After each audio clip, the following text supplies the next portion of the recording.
दुनिया और पाकिस्तान ध्यान से सुन ले, हम संयम और समझदारी के साथ चल रहे हैं। हम अग्रेसर नहीं हैं।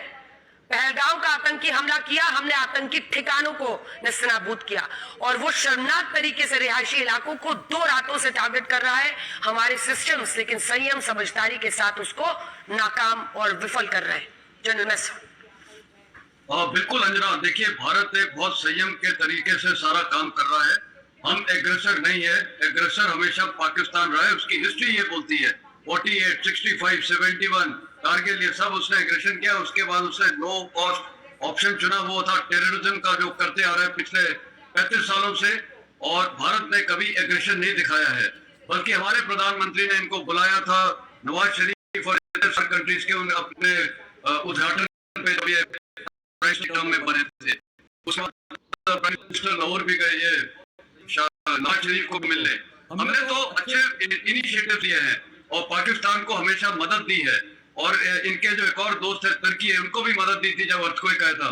तो ये भारत की एक पॉलिसी दिखाता है कि हम एक मैच्योर डेमोक्रेसी है और विश्व के लिए, जो हम बोलते हैं पूरा विश्व एक फैमिली है, तो वो हम चाहते हैं। तो देखिए ना सर, हमने कोशिश की और वही तुर्की आज अपना रंग दिखा रहा है, लेकिन जब भूकंप आया और उसको जरूरत पड़ी तो हमने उसकी मदद की।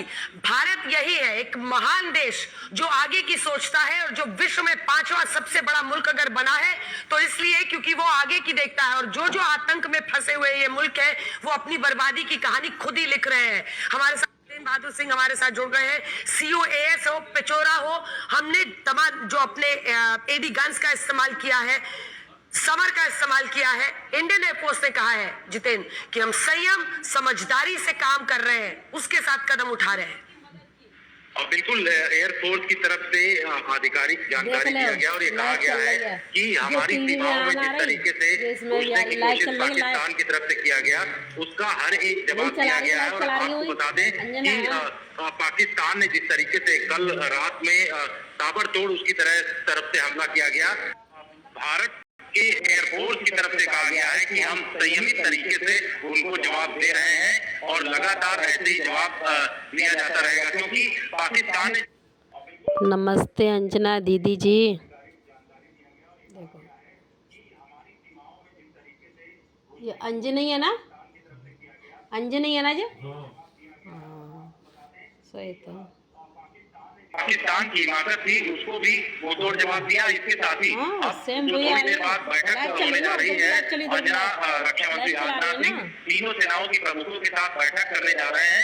अपने घर से थोड़ी देर बाद वो रवाना हो रहे हैं, सीधे डिफेंस मिनिस्ट्री में जाएंगे। और डिफेंस मिनिस्ट्री में इस बैठक का मकसद भी सीधा यही है कि वहाँ पर किस तरीके से तीनों सेनाओं के जो प्रमुख होंगे वो पूरी जानकारी देंगे। सीनियर सैनिक जवान भी इस बैठक में मौजूद रहेंगे, उनकी तरफ से विस्तृत जानकारी मिलेगी। और उसके बाद आगे किस तरीके का प्लान ऑफ एक्शन होगा, एयरफोर्स को पूरी तरीके से कहा गया कि वो जवाब दे और पाकिस्तान जो भी अटैक करता है उसको भरपूर जवाब मिलेगा। तो तीनों सेनाओं की तरफ से कोऑर्डिनेटेड वे में इस तरीके से जो है पाकिस्तान की हरकतों को लेकर के जवाब दिया जा रहा है। अंजना, इसकी लाइव चल रही, कितना कमाल। बिल्कुल, और इसी के बारे में जानकारी दी जा रही है। कुछ देर में माना जा रहा है कि हो सकता है फिर से विदेश सचिव और कर्नल सोफिया कुरैशी और ग्रुप विंग कमांडर जो है व्योमिका सिंह, वो भी जानकारी दें कि हमने बीती रात किस तरह से उनकी तमाम कोशिशों को नाकाम किया। निकल रहे जितेंद्र, रक्षा मंत्री निकल रहे जितेंद्र, आप देख रहे हैं रक्षा मंत्री राजनाथ सिंह को।